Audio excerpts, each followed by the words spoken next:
Vou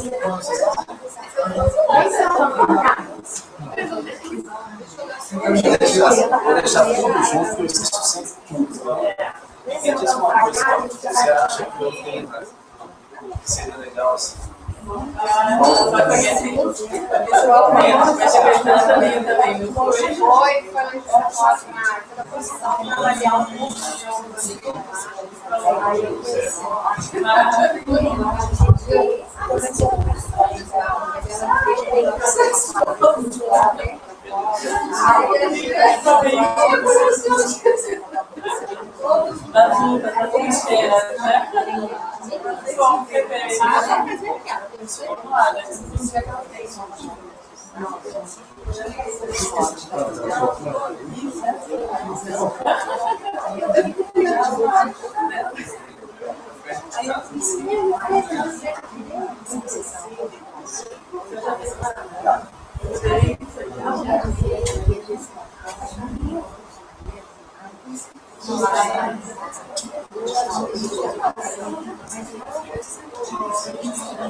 Dou 2 vezes, né, gente? Obrigada pela força toda essa coisa. Oba, é isso. Olá, tudo bem? Alô? Só fazer os informes antes da gente começar. Acho que vocês estão percebendo que a gente está fazendo a transmissão. Essa transmissão vai replicar na rede Humaniza SUS e os outros parceiros do Fórum sobre Medicalização. No primeiro momento a gente não vai conseguir ver eles, mas eles estão assistindo a gente. O Jason vai monitorar para ver se está entrando tudo certo.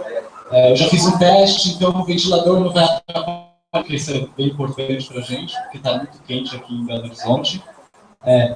A programação inicial tinha sido pensada das 9h30 às 10 horas para a gente fazer esse um pouco da cozinha desses eventos, para se conhecer um pouco melhor, conversar, trocar mesmo, né? Entre um cafezinho e outro, por se conhecer, gente que a gente se conhece mais pela internet também, e a gente não tem esse prazer de sempre estar junto, né? Que é um evento, assim, são ocasiões oportunas para a gente se encontrar ao vivo e poder somar, né, esses esforços, para além dessa questão da web, dessas instâncias que a gente está mais oficiais, né? Nosso evento hoje ele tem principalmente esse caráter de pensar a medicalização, a interface com essas novas configurações, tanto políticas e sociais, né? Então, eu acho que antes de a gente começar mesmo a fazer, eu queria passar o microfone para cada um se apresentando. A gente fez questão de tentar trazer um pouco mais a fala de todo mundo e trazer as pessoas para mais perto mesmo desse contato. Principalmente, a gente até fez questão de colocar os crachás, né? Pode parecer uma coisa bem escolar, mas às vezes é difícil, porque muita gente aqui a gente vai acabar nem se conhecendo, né? Então a gente vai fazer uma rodada de apresentação, antes mesmo de começar a falar qual que é o objetivo do trabalho hoje, porque a gente quer somar e produzir coisas interessantes aqui, né? Eu me chamo Rui, eu sou antropólogo, sou do Núcleo Rio de Janeiro e atualmente estou na Secretaria Executiva Nacional. E tem mais alguma coisa que eu preciso falar? A gente passa aqui, faz uma primeira apresentação, tá? Eu sou Helena, sou conselheira do CRP lá do Rio de Janeiro e, enfim, estou no fórum, né, participando da construção desse fórum desde o início e sonhos, por enquanto. Eu sou o Rudá, eu vou falar daqui a pouquinho, conversar com vocês. Eu sou sociólogo e dirijo uma entidade que trabalha com educação para a cidadania, formação de conselheiros, sindicatos, associação de bairro, e instala sistemas de controle social sobre governos, políticas públicas e Estado. Bom dia, eu sou Carol Freire, sou psicóloga e venho representando o Conselho Federal de Psicologia nas discussões do Fórum desde fevereiro de 2014. Bom dia, eu sou Lígia Viegas, faço parte do Núcleo Bahia do Fórum e também participo das lutas contra a radicalização desde o início do Fórum e atualmente estou na Secretaria Executiva Nacional. Olá, eu sou Tereza Raquel, sou psicóloga. Estou no fórum do último seminário internacional.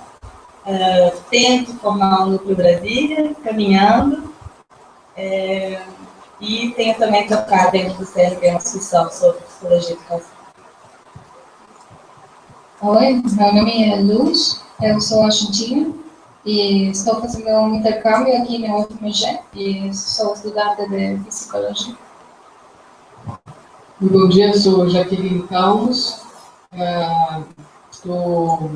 também faço parte do fórum desde o seu início, faço parte da comissão organizadora desse seminário aqui e sou do Núcleo Metropolitano de São Paulo, atualmente da Secretaria Executiva do Núcleo Metropolitano de São Paulo, psicóloga. Bom dia, eu sou Conceição, psicóloga, trabalho no Secretário de Educação Santa Rita Sapucaí, sul de Minas. Bom dia, meu nome é Átila, eu sou psicóloga também e atualmente faço residência em saúde da família em Betim. Bom dia, eu sou César, eu sou psicólogo, faço doutorado aqui na UFMG, na Faculdade de Educação, moro em Montes Claros e estou participando do fórum também desde o primeiro seminário lá em São Paulo. Bom dia, eu sou Ariadne, eu sou do Núcleo Metropolitano de São Paulo, represento o Fórum de Saúde Mental do Butantã e estou representando também o grupo contra a radicalização de Laranjal Paulista, que é interior de São Paulo. Estou no início do fórum, desde o início. Obrigada. Só uma informação, se o pessoal de fora está achando que está quente, pergunta a ele como é que é muito cidade. Eles vão achar que é inferno. Eu sou da Bahia e estou achando aqui que... Eles estão comentando sobre o tempo. Bom dia, meu nome é Rico, eu sou farmacêutico da Federação Nacional e do Sindicato aqui de Minas Gerais. E também do Fórum Metropolitano BH. Bom dia, meu nome é Jason, eu sou fonoaudiólogo do Núcleo São Paulo e também estou na Secretaria Executiva. Estamos aí na luta. Oi, bom dia, eu sou Brian, sou estudante de Psicologia também da Argentina. Agora estou fazendo intercâmbio no Rio. Buenos Aires. Bom dia, eu sou Fátima Bosque, fui do conselho, foi aqui que nós começamos os nossos primeiros encontros, né, com o fórum, através da Bia. Bom, eu sou professora na PUC Minas. Bom dia, meu nome é Ana Paula, eu sou estudante de pedagogia e eu tenho deparado nos meus estágios assim, com muitas crianças medicalizadas, que tenho me tocado muito. Aí tenho procurado levar sobre o assunto, participar de alguns encontros que tratam dessa temática. Bom dia, eu sou Joana, sou estudante de psicologia e sou membro do Núcleo Baixada Santista. Bom dia, eu sou Alexandra, também estudante de psicologia e membro do Núcleo Baixada Santista.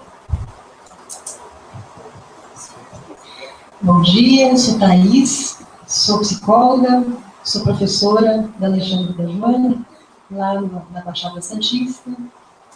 E há algum tempo flerto com o fórum, com a questão, mas ingressei recentemente.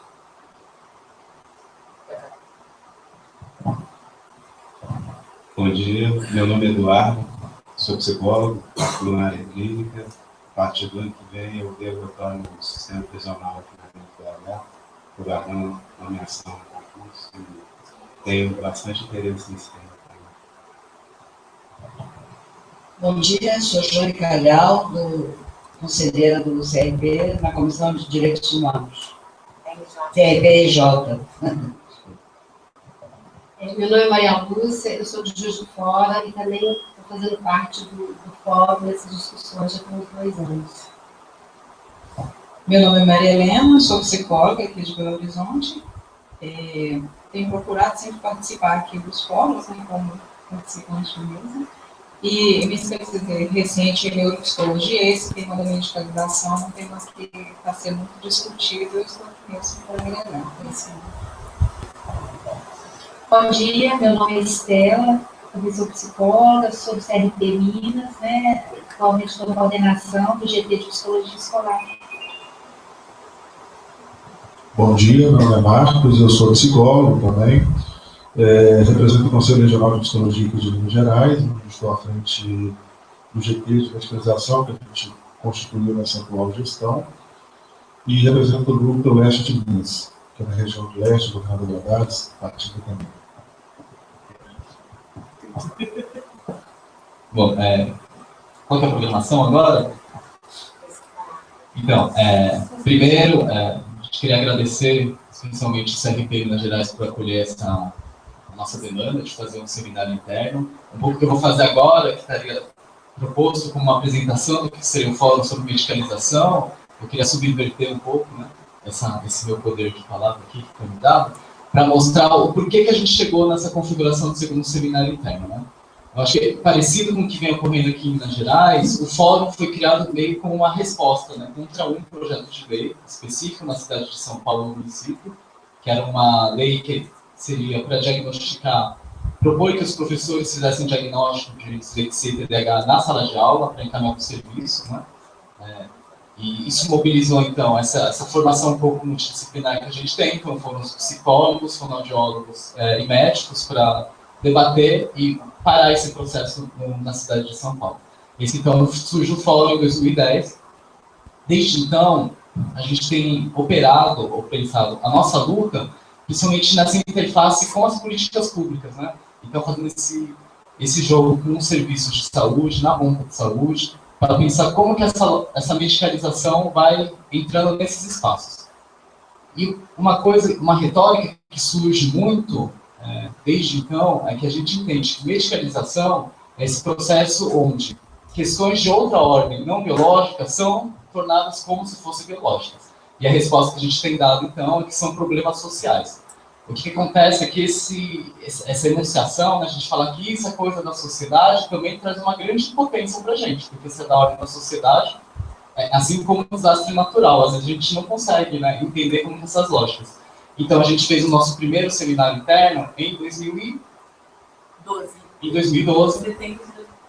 Em setembro de 2012, a gente fez o nosso primeiro seminário interno, quando foi com a Adriana Marcondes, quando ela viu a configuração que tinha o fórum, ela começou a apontar que, no final das contas, o fórum não era um grupo, não era uma coisa meio um coletivo, não era uma organização. Ela não estava tentando ser um grupo de pesquisa à la CNPq. A gente não queria ser uma coisa à la um partido político. A gente era um movimento que agregava diversas pessoas. E a tônica principal é que essas pessoas estavam lutando na interface da medicalização como sendo esse sempre poder pensar outro, de outra forma, com outros atores e, sobretudo, tentando não centralizar esse poder de fala e esse poder de pensamento, né? Eu acho que esse é um ponto importante para a gente pensar, que não existe dentro do fórum, e acho que quando a gente começar a discutir aqui vai sair muito bem, vai ficar mais claro, não existe uma forma única de operar. Cada pessoa dentro do fórum se faz presente na luta contra a medicalização, ou da desmedicalização, ou antimedicalização, sobre medicalização, de diversas formas e operando de diversos jeitos, né? Eu acho que isso é importante a gente pautar, principalmente por conta do cenário que a gente vive atualmente, né? Que a gente está nessa polarização do debate nacional entre, principalmente por causa do segundo turno, que está por vir, né? Entre pró-PT, pró-PSDB, né? Essa coisa Dilma e Aécio, e a gente tenta sempre pautar que essa questão é uma questão importante, mas o movimento da medicalização, ela perpassa esses dois espaços. Ela não é uma pauta da esquerda, ela não é uma pauta da esquerda, da direita, porque momentos que a gente passa e a gente percebe que o que a gente vem debatendo como antimedicalização, ou movimentos ou pautas de desmedicalização, elas são muito fáceis de ser cooptadas, né? É muito fácil para os serviços públicos e para o pensamento em geral, do dia a dia da gente nos serviços, a gente optar por uma via totalizante, uma via que silencia as questões, né? Acho que isso é uma coisa muito importante para a gente lembrar. E a todo momento a gente é obrigado a reiterar que esse movimento tem alguma coisa de colocar um questionamento e provocar ruídos nessas estruturas, nessas engrenagens que estão presentes hoje. Né? Eu sei que o pessoal de Minas Gerais, a gente está com umas pautas também nacionais graves, né, que são movimentos de projetos de leis que são totalmente medicalizantes, assim, e elas vão beirando o que a gente entende como fascismo, né? Fascismo não do modo fascismo Hitler, mas fascismo sobretudo dessa coisa das ideias, né? Como só existisse um único modo de viver. A gente dentro que eu sou colaborador da Comissão de Direitos Humanos, também que a gente vem pautando, é para lembrar, isso, principalmente que é uma coisa que o Fórum leva sempre, é que os direitos humanos vêm sendo cooptados por uma lógica medicalizante. A gente não pode perder isso de vista, né? Então, assim, todo momento quando a gente tem dentro do Fórum pensando que a gente precisa propor as coisas positivamente, a gente tem que lembrar que essa propor as coisas positivamente também é de uma forma, uma imposição de um certo pensamento. Então, isso tem que ser muito dialogado, muito pensado, sempre ter uma certa abertura, né? Para a gente conseguir fazer esses ruídos e operar. Então, o que acontece é que depois de 2013, principalmente depois de junho de 2013, o Fórum começou a receber uma pauta por duas questões, né? Primeiro, pelo projeto de lei da psicofobia, que visava criminalizar, que visa ainda, que corre no Congresso, né? A psicofobia vem com um projeto de lei para transformar preconceitos a transtornos sociais paralelo à homofobia, ou seja, as pessoas podem se resguardar diante da lei com pessoas que têm algum tipo de preconceito, algum transtorno mental, aí ninguém entendeu direito como isso vai operacionalizar, principalmente porque já existe esse tipo de crime na lei, principalmente por conta da luta antimanicomial, da política de saúde mental no Brasil, e também pelas diversas leis que foram feitas dentro do movimento da Copa, que era para criminalizar os movimentos de rua.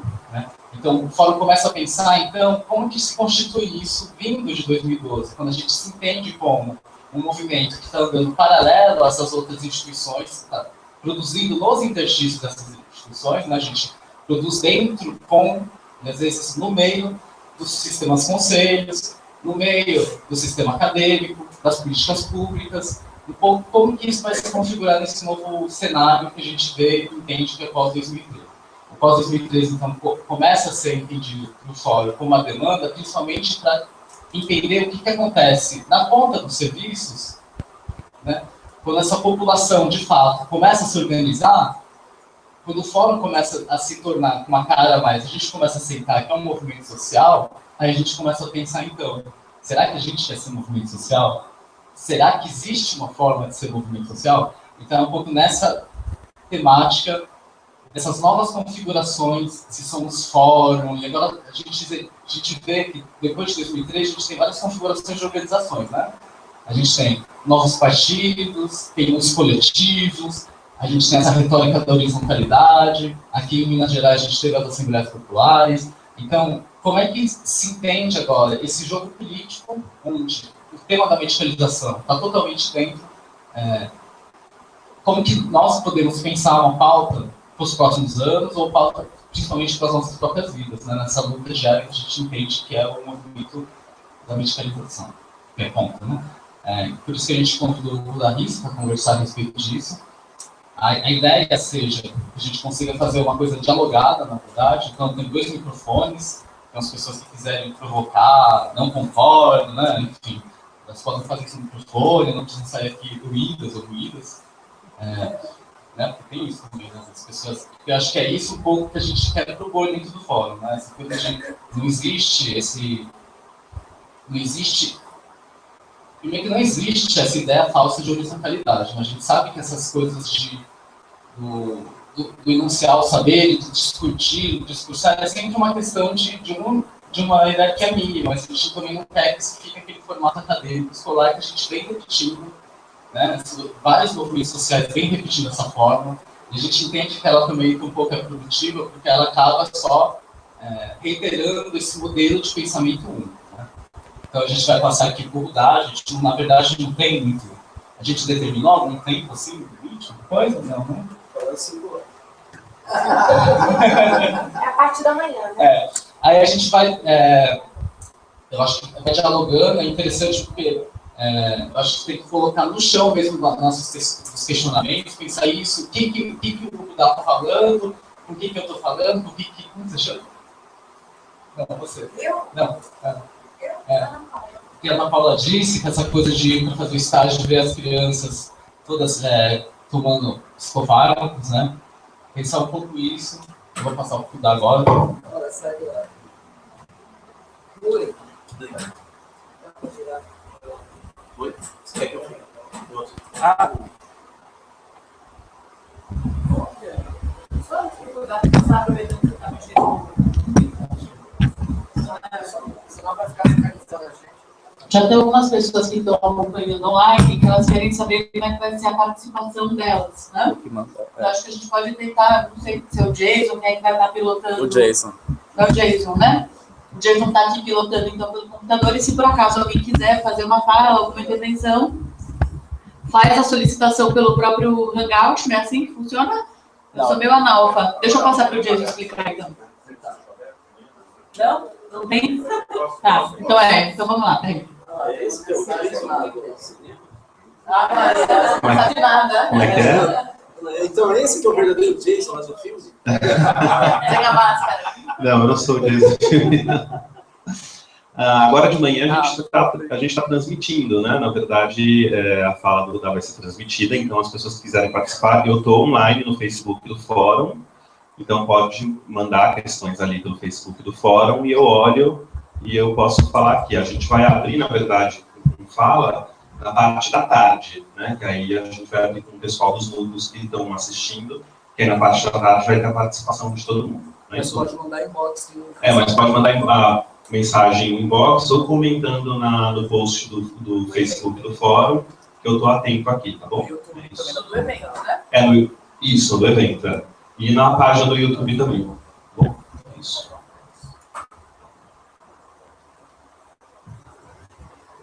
Bom, em primeiro lugar, quero agradecer. Vocês sabem que, para mim, pelo menos para quem já teve outros eventos organizados por vocês, eu sinto no CRPs uma parceria muito importante, deposito muita confiança na ação de vocês. Acho que poucos conselhos profissionais no Brasil têm essa lógica, talvez pela característica de intervenção de vocês, essa lógica social no DNA. Alguns usam a palavra equivocadamente ética, quando ética é universal, eles usam como uma ação de defesa corporativa, e quase sempre defendendo crime. Então, eu acho muito importante que a gente tenha uma nova concepção de ação de conselhos regionais. Eu acho que o CRP, de uma maneira geral, a despeito das diferenças internas, tem sim, investido muito nessa ideia de que o profissional é um servidor. Independente se ele é particular, é público, a instância onde ele atua, o profissional é um servidor. Não sei se vocês sabem a origem da palavra profissão, em latim quer dizer aquele que tem fé. Então, não é aquele que tem emprego. Né? Então, acho isso muito importante. Eu queria aqui pedir desculpas antes de começar, porque quando me contataram, eu tentei achar uma universidade auxiliar vocês para ter esse evento, mas o problema é que eu fui pego de surpresa, porque nós vivemos nesse estado uma censura muito grave, que agora começa a se ver na televisão. Eu, por exemplo, essa semana, que está terminando, eu fui censurado pelo maior jornal de Minas, que é o Estado de Minas, que fez uma reunião com os 10 jornalistas da editoria de política e apresentou uma lista negra, e eu estou nela. Eu não posso ser entrevistado, não pode citar o que eu faço, nada. Além de proibir que tenha imagem da Dilma Rousseff na primeira página, com destaque, qualquer notícia sobre dívida pública, qualquer notícia da posição do Aécio em relação à maioridade penal, qualquer notícia, vocês veem que é fogo ver aqui. Esse Estado não respira liberdade. E, então, vocês imaginam o que significou isso, esse período para mim, né? Ser perseguido desse jeito, felizmente não é uma perseguição física, né? Mas, já que eu estou aqui com vocês, psicológica, muito forte, porque você se sente sem chão. Felizmente, eu tenho uma fanpage que tem mais acesso diário que a soma da tiragem desse jornal e de outros dois. Felizmente, tem acesso a 120 mil diários. Então, mas é triste viver isso, né? Principalmente para mim, que lutou contra a ditadura, viver na democracia de um Estado que não consegue entender o que é isso, é muito grave. Mas vamos lá. Então, estou pedindo desculpas. Eu vou começar com 2 itens e depois fazer uma ponderação rápida. Eu quero reforçar essa metodologia do Rui aqui. Vocês podem parar a hora que vocês quiserem. Para mim, o mais importante é o diálogo, né? Pode não parecer, mas o que eu vou falar eu já sei. Então, primeira questão. Parece que está evidente. Eu vou começar falando do fórum. 2 questões relacionadas ao fórum, depois eu falo do país. Parece evidente hoje, e essa campanha deixou isso muito claro, que não dá mais para a gente fazer lutas pelos direitos civis e direitos sociais, mas eu vou focar muito na questão do direito civil, ou seja, o direito individual, direito à diferença, direito à expressão individual, aos desejos individuais, e a igualdade formal entre os indivíduos, né, no mundo moderno. Fica muito difícil a gente atuar do jeito que a gente estava atuando no século XX agora. Nós não podemos mais falar para centenas, nós temos que falar para milhões. Vocês estão vendo, pela campanha, que não adianta você pegar e fazer uma denúncia gravíssima sobre a conduta de uma pessoa em relação a outra, usando força, que se eu não atinjo milhões, isso fica como uma discussão quase acadêmica. Ou seja, uma mera formalidade que você não atinge corações e mentes. No mundo da informação instantânea, as pessoas têm o foco no espetáculo. Há, inclusive, autores que já escrevem isso.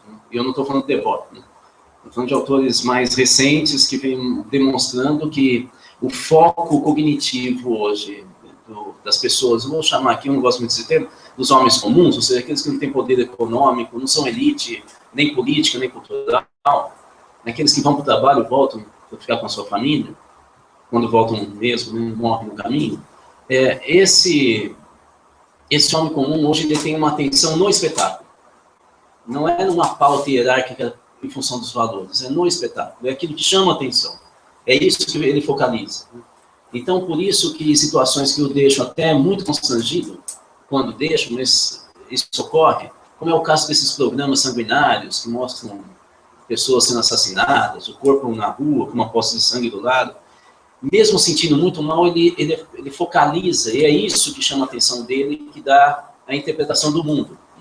Ora, qualquer tipo de ação, articulação, portanto, por direitos hoje no Brasil, que não tiver claro isso, e continuar trabalhando com a mesma lógica dos anos 80, ou seja, a articulação de cúpulas e de pensadores, para, então, formar uma opinião pública, está fadado ao fracasso. Os CRPs, inclusive, né, que tem vários aqui, se não perceberem isso, vai se tornar uma confraria. E, no máximo, vai chegar ao que a OAB efetivamente é fazer alguns concursos para fazer barragem para ingresso na profissão. Mas, de fato, não tem mais grande sentido do ponto de vista da luta social pelo direito. Então, o fato, a gente tem que entender que nós vivemos numa sociedade de massa, de uma informação instantânea, e que o foco de atenção do cidadão, para ele, então, elaborar uma postura, inclusive individual, de uma visão de mundo, é o espetáculo. Se nós não tivermos isso claro, nós vamos morrer na praia. Eu estou falando até de experiência própria. Eu sou um sociólogo, tenho 52 anos, eu milito socialmente desde os 15, e isso fez com que eu construísse um nome público. Mas só agora eu estou tendo uma influência política, justamente porque eu entrei nas redes sociais. Eu tenho uma equipe de 4 jornalistas e 5 estagiários que trabalham nas redes sociais. Então, quando vocês acessam minha fanpage, às vezes não sou eu. Dá para perceber, quando não tem ironia, não sou eu. Quando é muito sério, é a equipe. Mas eles trabalham numa velocidade muito grande, inclusive um deles, que é o coordenador, trabalha de madrugada. Então, se vocês acordem e olharem, vocês têm notícias das 2 da manhã. Por exemplo, nós aqui fomos os que socializamos no Brasil aquela carta do Chico Sá, falando por que ele se pediu demissão, cortou o contrato com a Folha. Ele postou isso às 2 da manhã, a gente às 2h05 já estava no nosso... É assim? Vocês não dormem, não? É uma equipe muito profissional. Vocês não dormem. Eu tenho um orgulho danado, coordenado pelo Dani Starling, que é um baita no jornalista. E eles fazem um rodízio, mas o Dani dorme pouco. Eu falo para ele que ele vai morrer logo. Mas é um pessoal muito profissional, e é isso que eu estou querendo dizer para vocês. Além de fazer uma homenagem a eles, eu estou querendo dizer que se a gente não tiver essa noção do que é uma ação pública hoje, de massa, e que é algo muito profissional, que você tem que apurar rápido, não dá para lançar hoje uma campanha contra a destruição mental das crianças através de produtos químicos, né, como Ritalina, e lançar uma notinha no site. Isso é realmente lavar as mãos. Mais ou menos ficar com a consciência tranquila, mas eu fiz, não fez nada. Você absolutamente não fez nada.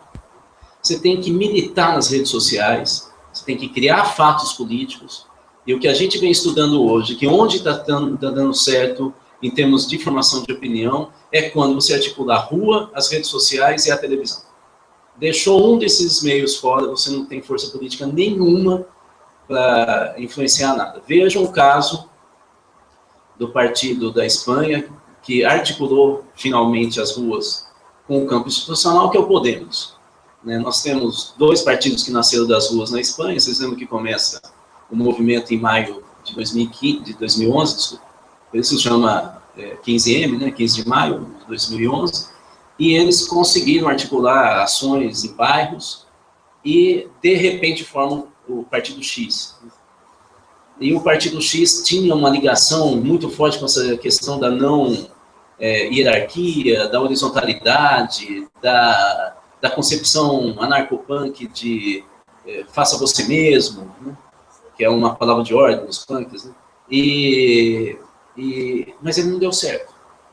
Nasce o segundo partido, muito recentemente, que é o Podemos, que tem uma liderança, uma pessoa que tem um programa de televisão muito conhecido na Espanha, que é o Iglesias, e esse partido é criado 5 meses antes da eleição do Parlamento Europeu e elege 5 deputados federais. Está projetado para agora a eleição da Espanha fazer 15 deputados. E o que é mais especial é que eles não têm filiado. Eles não têm nem direção nacional. A legislação da Espanha possibilita, não é essa história burocrática que é o Brasil, né, que você tem que coletar milhares de assinaturas e ainda passar pela validação dos cartórios, né, que sempre tem interesses políticos e econômicos por trás. Né? Lá não. Então, Podemos é um movimento social que tem um pé no campo institucional, que isso é muito importante, mas que conseguiu articular redes sociais, rua, com televisão. Por que televisão? Porque as redes sociais, elas esquentam o debate, mas elas não unificam a visão. Elas são, como são rizomas, né? As redes não conseguem consolidar uma visão de mundo. A televisão é um meio de comunicação que não interage, né? Mas logo vai interagir, né? Com as novas tecnologias que nós vamos, inclusive, aqui no Brasil. Mas ainda quando você faz uma mensagem na televisão, ela ainda não é uma comunicação, não é um diálogo, ela é uma informação. E isso faz com que o telespectador tenha um tempo de reflexão que aí sim consolida uma visão de mundo. Então, as redes sociais, embora criem muita informação, criem embates ideológicos de concepção, de informação, estou falando até no campo cultural, ela dificilmente consegue ir além das comunidades fechadas que coalham as redes sociais. Elas não conseguem criar uma noção, portanto, de direito. Elas, no máximo, hoje, criam uma noção de interesse, grupal. Mas de direito universal não sai das redes sociais. A televisão, se colada, ela cria, é um palco que cria essa possibilidade. Eu estou falando, portanto, de uma construção de uma comunicação de massa.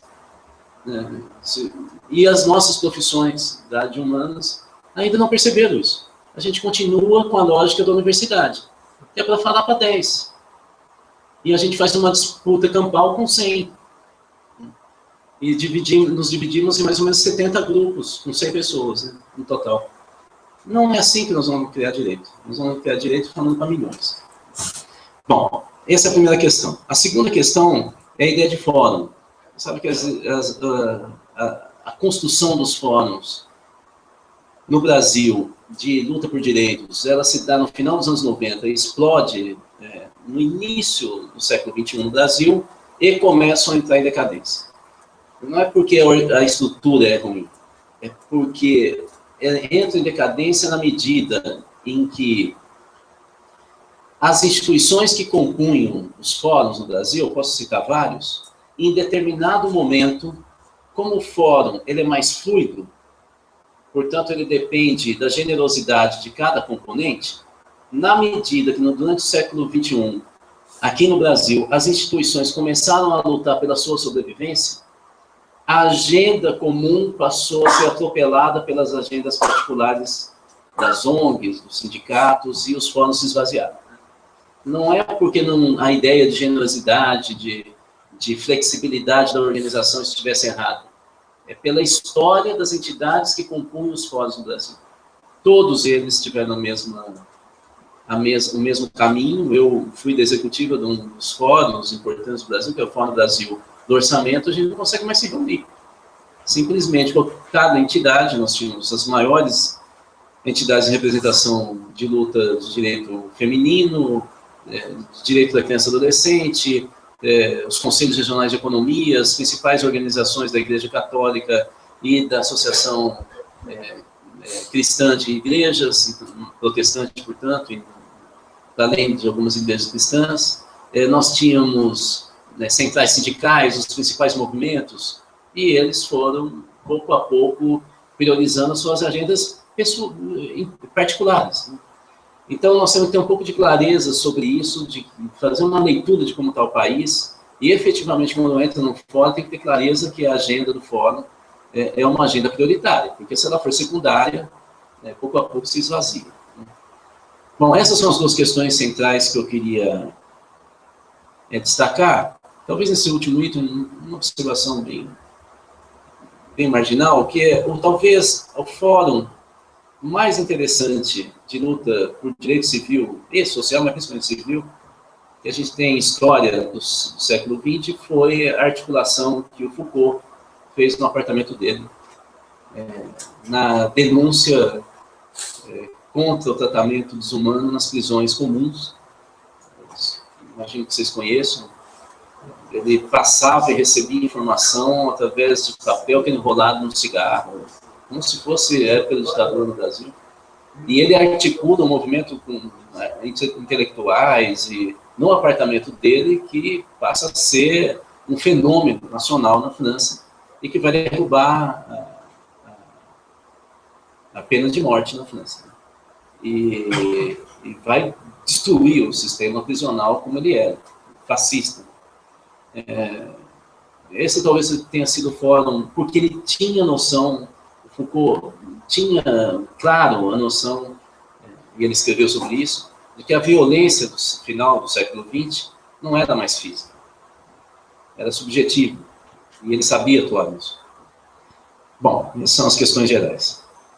Eu queria aqui pontuar 4 itens para tentar fazer uma caracterização da sociedade brasileira. Então, deixo essa questão de fora, porque eu queria colocar como se fosse um instrumento, e agora, o que a gente faz, como é que esse instrumento mergulha na sociedade? Então, agora eu vou falar um pouco da sociedade e a gente junta os dois no debate, se é que eu estou correto nessa proposição. Então, são 4 itens que eu queria destacar. A primeira é que nós vivemos hoje uma sociedade fascista. Não é um Estado, é uma sociedade. Então, a primeira questão que eu queria destacar, e ela não é generalizada, mas ela tem uma presença forte hoje, essa cultura fascista no Brasil. Eu queria primeiro fazer uma rápida distinção entre fascismo e autoritarismo, que a gente confunde muito. Autoritarismo é uma estrutura política de contenção em que há disputa. Há uma disputa controlada, mas há disputa. Mas não há mobilização social. Essas são as 2 características básicas do autoritarismo. Lógico que há outras, mas essas... Ou seja, durante o regime militar, nós tínhamos o MDB e Arena, nós votávamos para deputado, para vereador, não votávamos para todos os prefeitos, algumas áreas de segurança nacional a gente não podia votar, mas votava para prefeito. Então havia disputa institucional. Era possível ter sindicato. Não podia ser muito atuante, mas era possível. Ou seja, havia uma tolerância à disputa. Tolerância, portanto, era controlada.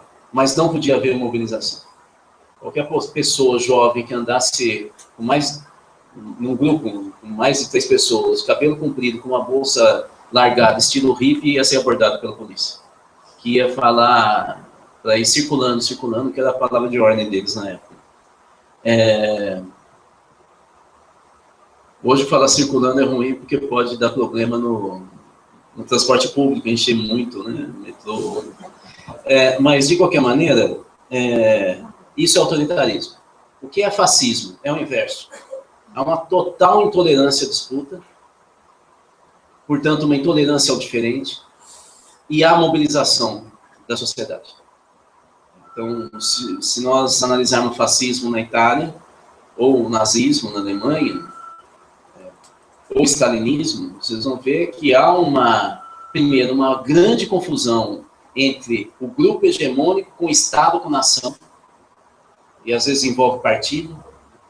É interessante, o último texto do Lenin, antes dele morrer, acho que é um texto de 23, chama Vale Quanto Pesa. O Lenin é um texto pequeno e ele praticamente diz que ele, infelizmente, criou o Stalin.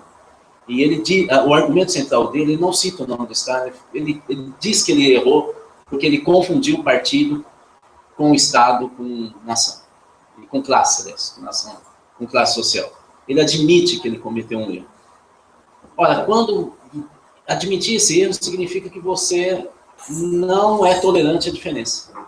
É a mesma maneira de você dizer isso. Que a diferença é ruim.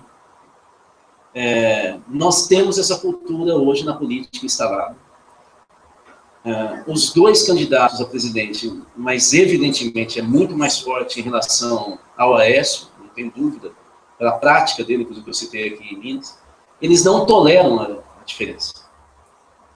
Essa prática de desconstrução do outro, embora mostre um profissionalismo da política, um empresariamento da política, da disputa política partidária no Brasil, também revela uma crueldade, uma amoralidade que não tem nada a ver com o sentido republicano da disputa política. Você precisa destruir a pessoa para que então o seu candidato fique completamente ileso e ele vença a eleição. Isso não é republicano e não é público. Isso é uma disputa privada. Por um órgão, pelo comando de um órgão público.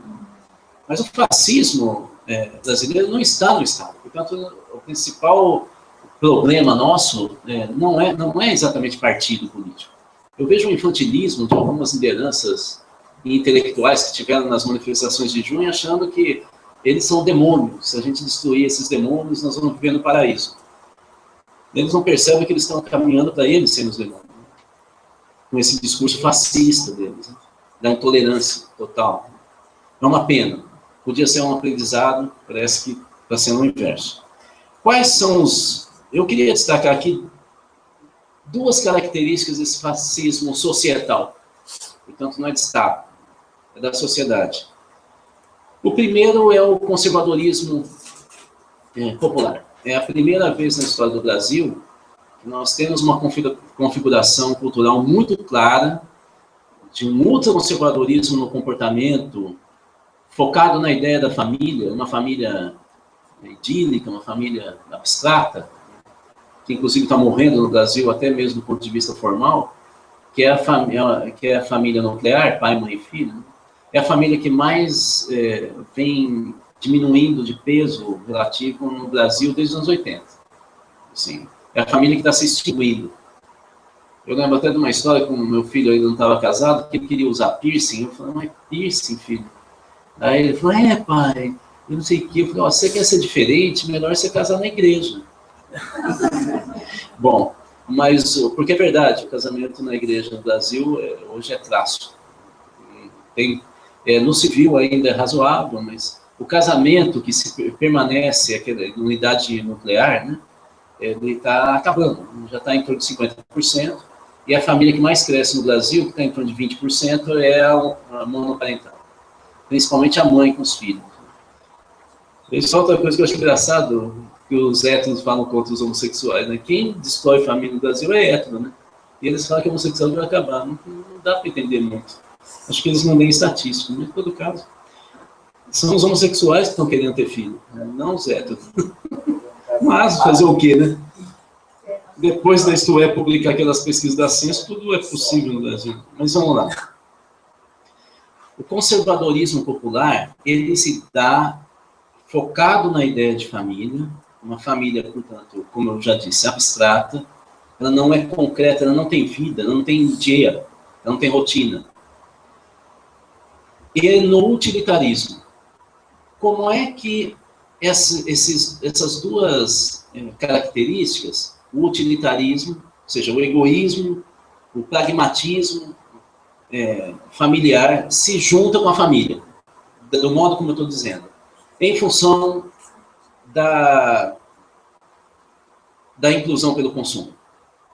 Talvez o maior mal de um programa que, sem dúvida nenhuma, merece todos os elogios do ponto de vista da superação da pobreza e da fome no Brasil, que é o Bolsa Família, alguns programas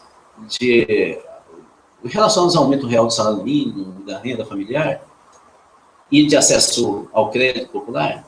Talvez um dos maiores problemas desse programa, do ponto de vista social, foi a ideia de que eu me incluo através dos bens que eu adquiro. Então, isso significa o quê? Que o rolezinho era uma clara expressão de emergentes, filhos de emergentes, que vêm no consumo, ou no templo do consumo moderno, ou pós-moderno, o seu locus de sociabilidade. Quando você conversava com os meninos do rolezinho, eu fiz isso muito, eu morria de rir com eles. Falava assim, e se eu te colocasse nas praças de onde você mora, aí em Itaquera, um monte de lugar para andar de skate e ter cinema para assistir? A resposta era simples mesmo. Eu falei, até que seria legal, mas o que tem a ver com shopping? Meu lugar é shopping. Mas por quê? Eu falei, porque tem segurança, tem cinema, eu posso namorar, tem o McDonald's, eu posso comprar coisa da Nike, não sei o que. Na verdade, tinha tudo lá. Por que ele vai querer ficar lá na rua, tomando sol? Porque no shopping. O shopping é o lugar dele. Então, veja, do ponto de vista da formação de uma consciência social, esses emergentes entendem que o consumo é a redenção em relação à pobreza, em relação ao passado. A inclusão pelo consumo não é exatamente, não promove exatamente a noção de direito. Pelo contrário, se fosse a inclusão pela política, ou seja, eu atuo no sindicato, o sindicato faz uma intervenção e conquista direito para mim, eu consigo entender que organizado em sindicato, ou numa pastoral, ou numa ONG, ou o que for, eu conquisto a melhoria de vida. É outra sinalização de vida. Se fosse pelo direito, um abaixo-assinado, uma proposta de lei que gera um direito que melhora a minha vida, eu saberia que no campo institucional, se eu me organizar coletivamente, eu mudo a minha vida. Mas pelo consumo é o bem. E aí, como é que surge a família? A família foi o único esteio nos momentos de penúria e de fome. Era ali que era o último núcleo. Por isso que quando a gente lê algumas pesquisas sobre qual é a avaliação que a pessoa faz sobre a importância de algumas instituições da vida privada, a família é destacada por 80% como a mais importante. E amigos, 15% só está. Vocês imaginam onde que está sindicato, partido e assim por diante? Nada. Ou seja, no Brasil, hoje, em função do lulismo, a única crença que as pessoas têm de fato, que ele pode confiar, porque ele sempre vai estar, porque ele teve no sofrimento e agora está na alegria junto, é a família. Então, a família tem um duplo sentido para esses emergentes. Um certo reconhecimento, gratidão por aqueles que ficaram com ele. Na verdade, não ficaram, mas a historinha diz isso. Ficaram com ele na penúria. E de uma certa maneira, a família compõe um discurso de recusa do passado. Por isso que essa ideia de família nuclear é uma ideia abstrata. Porque a ideia que é projetada hoje, pelas pesquisas que nós temos, não são muitas, né? Inclusive qualitativas, com esses emergentes no Brasil, são 40 milhões, as pesquisas que a gente tem revelam que eles projetam a família típica da classe média, que eles não são. Ou seja, ao projetar essa família que tem carro dos pais, carro do filho mais velho, que mora numa casa própria, que viaja para a praia. É verdade que só vai para Guarapari se morar aqui, mas isso já é bom. Que pega avião para visitar parente. É o seguinte, Guarapari, não sei se vocês sabem, não é uma praia do Espírito Santo, é de Minas Gerais. Então é isso que eu estou falando. Assim como Boston não é uma cidade dos Estados Unidos, é de Governador Valadares.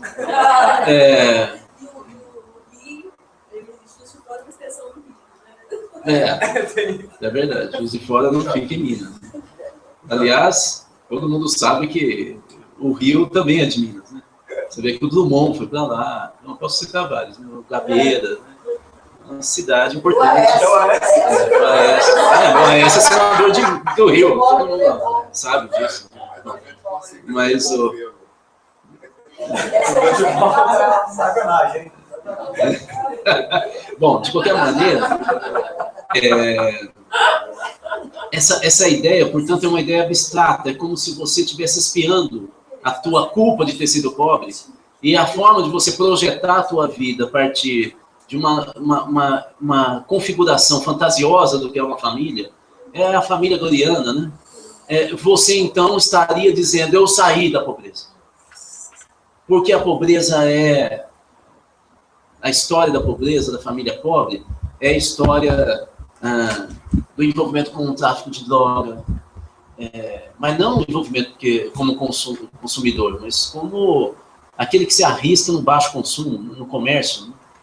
É a história do aborto arriscado, é a história daquele que não gosta de estudar e o estudo nunca significou nada para ele, ou seja, é a história da geladeira estragada que vira armário no barraco, de criança que não tem os pais ou que fica trancado em casa quando a mãe é muito cuidadosa e acaba se queimando, né, no fogo para fazer comida para o irmão mais novo, né? Então, é uma história, uma angústia de vida que você quer se livrar disso. Eu não quero mais voltar para isso. Aliás, um dos problemas que a Dilma vem enfrentando na sua reeleição, e eu não estou dizendo que ela não tem culpa ou que é um governo excelente, não acho nada disso. Já escrevi várias vezes. Que esse segmento está com medo de perder aquilo que o Lula lhe trouxe. Então há uma diferenciação popular entre o que é Dilma e o que é Lula. E é por isso que ela não emplaca. Porque se continuar do jeito que está, vão voltar a ser pobre. E então esse emergente diz, eu não quero aborto, embora na família tenha 2, 3 casos, inclusive de irmã dele. Eu não quero, a droga é uma canalice, embora a família dele tenha recheado de casos, né? É uma projeção, portanto. Se vocês quiserem, é uma espécie de transferência social. É isso que é o pragmatismo, o individualismo, o egoísmo, a falta de generosidade das famílias emergentes no Brasil. Bom, segunda característica, então, um é o conservadorismo popular. A segunda característica é o outro polo da sociedade. E aí não tem jeito, eu vou ter que focar muito em São Paulo. São Paulo hoje é o centro do racismo do Brasil. É tão forte isso, que quando teve no final, não sei se vocês sabem, eu postei isso, acho que no site, mas com certeza na fanpage, há um estudo na noite, que começou a ser feito na noite do dia 5 de outubro, da eleição do primeiro turno, a partir de 19h30, um núcleo de estudos de redes sociais da UFMG começa a analisar como é que estava o comportamento racista, porque já havia notícias muito fortes, quando já abre a primeira parcial do TSE, já com 75% dos votos apurados, porque estava aguardando acabar a eleição no Acre. Então, 1 hora depois, às 6 da tarde, 6h10, já se publica que o Aécio tinha tido 35% na era. Depois ele cai para 33%. Mas a primeira parcial do TSE era 35% para Aécio, quando todos os pesquisas davam 24%. E aí se percebe rapidamente que o voto veio de São Paulo. 10 milhões de votos, 30% dos votos do Aécio no primeiro turno vieram de São Paulo. O Aécio teve mais votos do que o Serra, o Aécio teve mais votos do que a Dilma e a Marina somados, o Aécio teve mais votos do que o Scaff, que era candidato a governador, ficou em segundo lugar, e o Padilha, terceiro, somados. Foi um fenômeno que ninguém esperava, evidentemente foi um acordo do Alckmin com a Aécio. Nas últimas 48 horas, nós sabemos o que é o conteúdo desse acordo. E os paulistas, a partir daí, esse estudo da UFMG é muito interessante. Eu não sei se vocês conhecem esse tipo de instrumento, que você, através de um mapa, então de uma delimitação territorial, você tem um programa hoje que faz um sistema de busca a partir de alguns indicados palavras-chave, e você, então, por uma apresentação gráfica luminosa, você começa a ver a quantidade de palavras que foram emitidas ou no Twitter, no Facebook, naquele período, através de luzinha. Então, cada luzinha é um ponto, e quando ela começa a ficar muito forte, é que está sendo irradiado de lá. A Espanha vem usando muito isso, os Estados Unidos, e o Brasil começa a usar. Pois bem, esse estudo da UFMG demonstra que no final de domingo até o início da manhã, o foco racista, com palavras contra o nordestino, veio de São Paulo. Ele se espalhou um pouco pelo Nordeste, um pouquinho pelo Sul. Mas não tem comparação com o que aconteceu em São Paulo. Paulista é racista. Eu sou paulista. Eu fui educado para dizer que São Paulo é o maior estado do país. Eu era pequeno, só ouvia isso. É a cidade que tem o maior número de pessoas, é a maior economia, é a locomotiva. Você quer ver cinema, é aqui, o resto você vai ver coisa de esquina, restaurante. Cidade de São Paulo, se você fizer... Vocês já viram algum outro estado falar isso? Ou perto? Olha só o que a gente é ensinado. Na cidade de São Paulo, se você fizer uma refeição, as 3 refeições do dia, em restaurantes diferentes, você demora 3 a 4 anos para conhecer um restaurante distinto daquele que você foi até agora. Esse cálculo significa o quê? Nada. Mas dá a noção de grandeza, de gigantismo de São Paulo. Nós, São Paulo, quando eu cheguei em Minas, eu lembro o aluno falando para mim, o que o paulista fala de Minas? Eu ficava constrangido, falando, nada. Paulista não fala de vocês são nada para nós. E eles olhavam arregalados e eu ia mentir.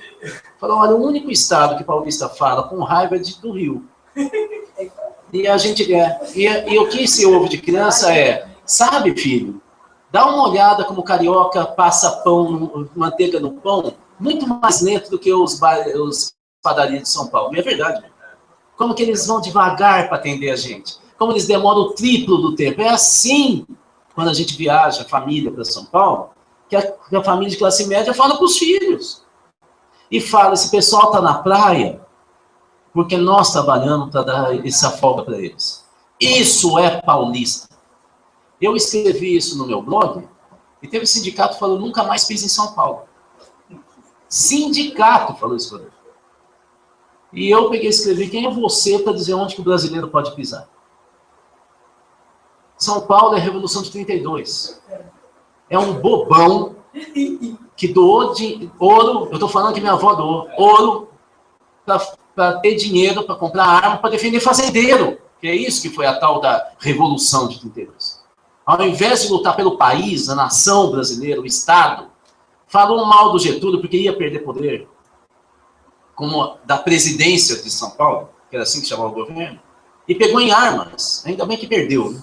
E engraçado que você tem ainda ruas e ruas em São Paulo, né, como 9 de Julho, como o MMDC, falando da derrota, só que não aparece como derrota para o paulista, aparece como orgulho. Nós pegamos em arma para defender São Paulo. E a liberdade dos fazendeiros, né? Liberdade. Contra o Estado Nacional. Então, nós paulistas, infelizmente, a nossa educação, na escola também, e nas famílias, não temos a generosidade pública. A gente se diferencia. O racismo está plantado em São Paulo. E o que é pior, ele colou com a imagem de um partido. O partido mais paulista hoje no Brasil, o PRP do século XXI, chama-se PSDB. E foi ele que deu a vitória para o Aécio, para ele ir do segundo turno. Porque sem São Paulo, a Dilma tinha vencido no primeiro turno. Pra vocês terem uma ideia, e é por isso que vem o racismo. Porque confundiu o candidato com a origem do migrante. Quem vota é pobre, indigente mental do Nordeste, que vive às custas do Estado, que não gosta de trabalhar. Quer dizer, apartou o país. Então, eu estou dizendo para vocês o seguinte, qual é o risco hoje do Brasil? É que você tem um conservadorismo popular e um fascismo racista com foco em São Paulo, principalmente da classe média. E, em especial, do oeste de São Paulo e da capital paulista. É aí, então, essa soma é absolutamente inovadora no país e é extremamente perigosa. Eu não tenho dúvida que qualquer organização sindical e de representação em São Paulo é mais conservadora, mais institucionalista, mais defensora do seu interesse, menos generosa, menos avançada politicamente. Ela é muito recuada, partidos lá são assim, muito recuada, muito autossuficiente, muito focada no campo da lei e não do direito. Eu não tenho dúvida que assim, porque eu estou toda hora em São Paulo. Por tudo. É por tudo. Não é só pela bancada. São Paulo tem uma coisa, eu escrevi, se vocês quiserem, um pouco um deboche, eu escrevi 2 pequenos textos uns 2 anos atrás, um que se chama O Jeito Mineiro de Fazer Política, é só colocar isso por rodar, vocês vão achar, e o outro é O Jeito Paulista de Fazer Política. Se tem algo que me espanta, é como uma palavra que demarca o campo do paulista é sucesso. E aí, só para fazer uma brincadeira, aqui em Minas, eu demorei para viver isso. Eu ficava ansioso. Quando os caras convidavam para tomar cerveja, era uma surpresa para mim, porque era para tomar cerveja, você acredita? Você sentava, tomava cerveja e era o papo que funcionava. Em São Paulo, quando você é convidado para tomar cerveja, você disputa a cerveja da Noruega, do século XV. É uma disputa diária. Quem é que conhece mais? Você fala assim, Wim Wenders. Wim Wenders. Você conheceu o tio dele? Tio? Ele fez um filme no fundo de quintal, em Hamburgo. Antes dos Beatles tocarem, passava. É lógico que você não vai saber. Conversar com o paulista é uma disputa eterna. Eu li um autor, você é psicanalista. Mas você sabe quem foi o professor da primária do Freud, né? Você não assistiu o filme do Jacques Lacan? Lacan? Você tem que ser destruído. Não tem como você ter uma conversa tranquila, falando sobre a vida, sobre os amigos. Não tem como. Você não tem como... Olha, a primeira vez que eu fui para um sítio aqui em Minas, nós fomos em 2 carros, os meus amigos na frente, aí o cara manda uma mensagem no celular e fala assim... vamos parar numa vendinha, tomar um café? Vamos, numa estrada de chão. A gente ia para uma cachoeira. Paramos na vendinha mesmo, aquelas do interior, velho. Mas uma graça. Eu, né, Minas, né? Estou no Nordeste. Aí eu sentei lá e o cara pede cachaça. Eu, como é? 2 cachaçinhas, um para mim e para ele. E aí pede um ovo frito com uma cama, que fica bonita, né, gourmet, né? Com uma cama de farinha de mandioca. Eu nunca tinha comido ovo frito com mandioca. Achei o mais legal do mundo. E combina com a cachaça. Imagina o paulista oferecer isso, ele fica com vergonha. Harmoniza. Essa coisa de viver no sertão, na roça grande, Daniel. Mas o fato é que... Será que não tem a ver muito com essa questão do centro capital? E realmente... Olha eu, tá vendo? Tem que ser centro de alguma coisa, né? Então, mas você tem razão. Eu acho... Então, tem um financeiro, porque você vê assim, que é a questão do ser do ter, né? Então fica muito contaminado. Não, você tem toda a razão. Do consumo, eu só fiz um paralelo também com aquela... Eu trabalho no caso básico de saúde, do SUS, daí você vê aquela mãe que vem, que trabalha estourada, empregada doméstica, e que trabalha mais só para comprar o tênis de marca, né? Mas assim, vendo toda a sua colocação, por exemplo, você tem uma entidade, daí você vai para até um conselho, um sindicato, você vem em São Paulo, a busca... Então, nós São Paulo, com essa associação com o capitalismo, né, com o poder de compra, como isso acaba influenciando os valores da pessoa. Então, você vai, mesmo assim, em casas, né, que alugam, por exemplo, as entidades, você vê que é a mais chique, é a mais poderosa, tem que ser na Faria Lima. E tem que esnobar, né? Então, aquele olhar assim, o que você está fazendo aqui, querido? Então, realmente, assim, eu vejo assim, como nesse movimento social, a gente desvincular, por exemplo, fica muito ambíguo. Então. Você vai para trazer uma transformação, mas carregando toda uma postura neoliberal e com acessórios de compra, né, com a beleza vendida pelo capitalismo. Então para a gente avançar, como essas pessoas que são importantes para nós, mas avançar mais do que trazer isso dos valores do consumo, né? Então, veja só, acho que o primeiro passo é ter um diagnóstico claro com quem você está conversando. Não é porque o cara está de macacão, é trabalhador, está na periferia, que ele pensa como esquerda. Então, assim, senão você vai furar. Eles vão olhar para você e falar, ih, mais um hippie. Assim, você tem que saber com quem você está falando. Quando você quer fazer algo para o outro, você tem que respeitá-lo. É o primeiro passo. Se você quer desrespeitá-lo, é melhor você não ir. Não é? Então, e é isso que nós estamos fazendo. Nós vamos sem respeitar a diferença. Nós não dialogamos com a diferença. Segunda questão. Você já leu um livro clássico da sociologia do Weber, que é A Ética Protestante e o Espírito do Capitalismo? A ética do trabalho é paulista. Todos os paulistas acreditam que ele vai vencer pelo trabalho. E eles acham que o Estado faz um mal, sempre. O governante mais chuchu é melhor. Aquele que fala, eu vou intervir, esse é ruim. Porque ele está conspurcando contra o esforço humano, o homem direito, que segue a regra, a lei, que trabalha até morrer. Meu avô falava para mim, eu quero morrer trabalhando. É a ética do trabalho. O que é divino é o trabalho. Não é o ser humano, é o trabalho. A pessoa que não trabalha, que não sua, que não sacrifica por si, ele não é merecedor do sucesso. Portanto, isso é protestantismo clássico, puro.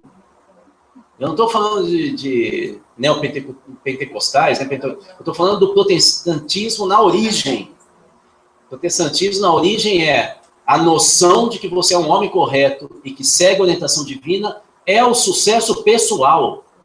É em terra que Deus diz para você, não é o padre, porque os protestantes que não queriam destruir a Igreja Católica. Então ele tinha que destruir o exército católico. Ele tinha que falar, padre é safado, bispo também. Você em contato com a Bíblia está em contato com Deus. Então, se eu estou em contato com a Bíblia, como é que eu sei se eu estou certo? Pelo sucesso. Paulista pensa exatamente assim. O bom é trabalhar, não é ver cinema. Mas se estiver vendo cinema, tem que ser um crítico de arte, o melhor de todos. Eu tenho que pegar... você já viu coisa mais doida que é paulistano, nesse momento, da Mostra Internacional de Cinema de São Paulo, os caras entrar em fila... Gente, dá uma dó daquele pessoal. Assistindo 7 filmes por dia. Assim, ó, vesgo. O cara já não sabe mais o que foi o segundo. Mas ele tá lá com o cartãozinho dele para assistir 7.